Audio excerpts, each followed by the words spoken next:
Hello everyone, আমি অঞ্জনা। আশা করছি তোমরা সবাই ভালো আছো। আজ আমাদের পাড়ায় রেঁধে খাওয়া, শীতলা পুজোর যে রেঁধে খাওয়াটা হয় না রাস্তায়, সেই রেঁধে খাওয়াটাই। যাই হোক, আজ বলাটা ভুল হবে, শুক্রবার ছিল।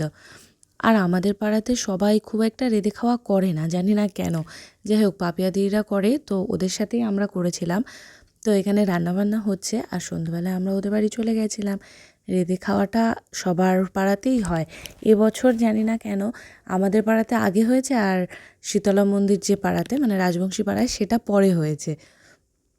একটু সময়ের গোলমাল ছিল।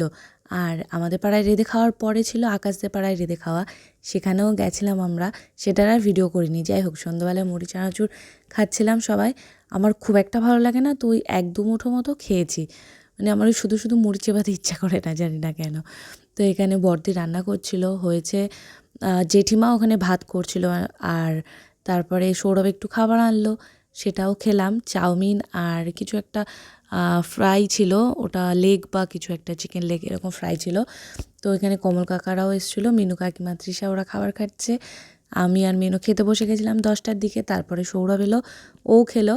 আর সবার শেষে ওর বাবাও এলো লেট করে, একটু 10:30টার দিকে। তখন বাবা মা ওরা খেলো। মেনুতে ছিল ভাত, ডাল, আলু ভাজা, বাঁধাকপি চচ্চড়ি, আলুর দম, কুল আর টমেটোর চাটনি। এগুলো মাস্ট, সবার বাড়িতেই এগুলোই হয় রেঁধে খাওয়াতে। তো যাই হোক, আমাদের রেঁধে খাওয়ার ব্লগটা কেমন লাগলো জানিও। আর এরকমই মিনি ব্লগ দেখতে চ্যানেলটিকে সাবস্ক্রাইব করে দিও। সবাই ভালো থেকো, সুস্থ থেকো। Good night, tata.